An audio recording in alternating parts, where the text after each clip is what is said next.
नमस्तेऽस्तु महामाये श्रीपीठे सुरपूजिते शङ्खचक्र गदाहस्ते महालक्ष्मी नमोऽस्तुते।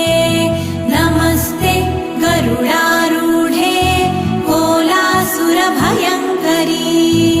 सर्वपाप हरे देवी महालक्ष्मी नमोऽस्तुते।